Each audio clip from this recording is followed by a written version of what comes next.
اعوذ باللہ من الشیطان الرجیم بسم اللہ الرحمن الرحیم اللہم صلی علی محمد وعلی آل محمد وبارک وسلم۔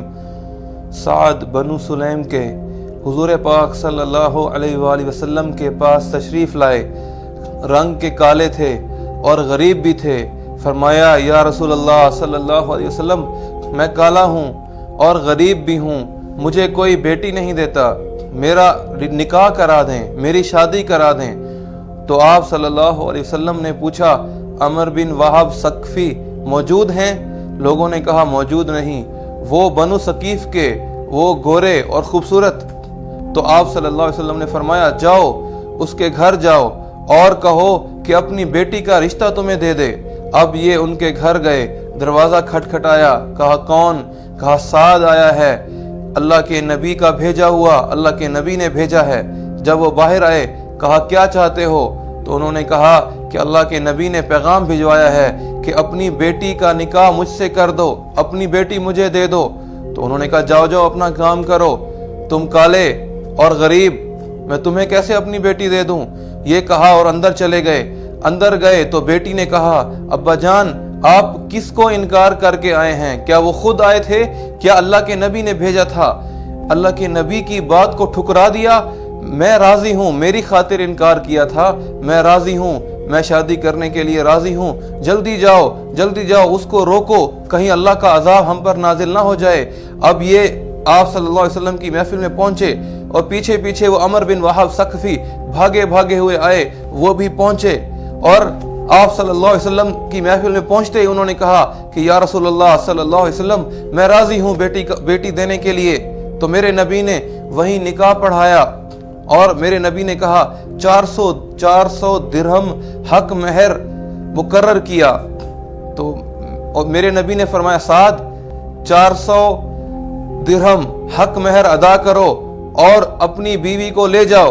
کہا یا رسول اللہ صلی اللہ علیہ وسلم میں تو غریب آدمی ہوں، میرے پاس تو اتنے پیسے نہیں۔ کہا جاؤ عبد الرحمن بن عوف کے پاس اور علی بن طالب کے پاس رضی اللہ تعالیٰ عنہم اجمعین، اور ان سے کہو کہ تمہیں 400 درہم اکٹھا کر کے دے دیں۔ اب یہ ان کے پاس گئے، انہوں نے پیسے دیے تو وہ 400 درہم سے زیادہ ہوئے۔ اب یہ خوشی خوشی آ رہے ہیں کہ 400 درہم تو اپنی بیوی کا حق مہر دوں گا، جو باقی پیسے بچیں گے اس سے اپنی بیوی کے لیے خریداری کروں گا، اپنی شادی کا سامان خریدوں گا۔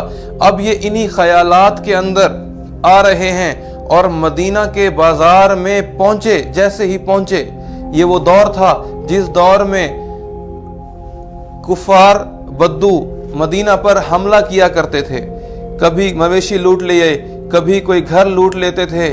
تو آواز آئی، اب یہ یہاں سے مدینہ کے بازار میں داخل ہوئے اور کن خیالات میں جا رہے ہیں، اور مسجد سے آواز آئی یا خیل اللہ ارکبی۔ اس زمانے میں مسجد میں اعلان ہوتا تھا، اعلان ہوا یا خیل اللہ ارکبی، اے اللہ کے سوارو نکلو۔ عربی میں خیل گھوڑے کو کہتے ہیں، اے اللہ کے سوارو نکلو۔ کافروں نے حملہ کر دیا۔ اب انہوں نے آسمان کی طرف نظر اٹھائی اور کہا اے زمین و آسمان کے رب، اے محمد مصطفیٰ صلی اللہ علیہ وآلہ وسلم کے رب، اب یہ پیسہ سعد کی شادی میں نہیں لگے گا، اب یہ پیسہ وہاں لگے گا جہاں اللہ خوش ہوگا، جہاں اللہ کا حبیب خوش ہوگا اور جہاں ایمان والے خوش ہوں گے۔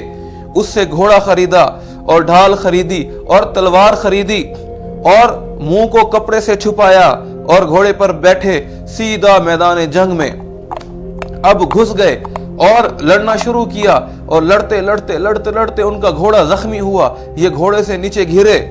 جب نیچے گرے تو انہوں نے آستینیں چڑھائیں، اور کالا، جب آستینیں چڑھائیں تو کالا رنگ نظر آیا۔ تو میرے نبی نے فرمایا سعد، تم سعد ہو؟ سعد تمہیں میں نے کہاں بھیجا تھا اور تم یہاں کیا کر رہے ہو؟ تمہیں تو میں نے شادی کے لیے بھیجا تھا، تمہارا تو میں نے نکاح خود پڑھایا تھا، اور تم یہاں کیا کر رہے ہو؟ کتنے بڑے جذبات کو قربان کیا۔ انہوں نے کہا میں اللہ اور اس کے رسول کو راضی کرنے کے لیے آیا ہوں۔ تو آپ صلی اللہ علیہ وسلم نے فرمایا تم پر میں گواہی دیتا ہوں تم پر جنت واجب ہو گئی۔ تو انہوں نے کہا بس اب مجھے کچھ نہیں چاہیے، سیدھا گھسے اور لڑنا شروع کیا۔ لڑتے لڑتے لڑتے لڑتے شدید زخمی ہوئے اور زخمی ہو کر گرے، اور وہاں کافروں کے قدم اکھڑ گئے اور کافر ڈر کے مارے بھاگ گئے، اور یہ زخمی ہو کر نیچے گرے۔ سارے صحابہ جمع ہو گئے، کہ ابھی تو ہم اس کے نکاح میں شامل تھے اور اب دیکھو یہ اللہ اور اس کے رسول کی خاطر جان دے رہا ہے۔ میرے نبی گئے اور سعد کے چہرے کو اٹھا کر اپنی گود میں رکھا، سر اٹھایا اور اپنی گود میں رکھا اور رونا شروع کیا۔ روتے روتے میرے نبی کے آنسو سعد رضی اللہ تعالیٰ عنہ کے چہرے پر گرنے لگے، اور اس کے بعد میرے نبی مسکرائے اور کہا کہ سعد حوض پر پہنچ گیا، اللہ کی قسم سعد حوض پر پہنچ گیا۔ اور پھر انہوں نے چہرہ پھیر لیا تو ابو لبابہ رضی اللہ تعالیٰ عنہ وہ قریب تھے، انہوں نے پوچھا یا رسول اللہ صلی اللہ علیہ وسلم یہ حوض کیا ہے؟ تو میرے نبی نے فرمایا یہ کوثر، یہ حوض کوثر میرے اللہ نے مجھے عطا فرمایا ہے، جو اس کا ایک گھونٹ پانی پی لے گا اس کو پھر ساری زندگی پھر کبھی پیاس نہیں لگے گی۔ سعد وہاں تک پہنچ چکا ہے۔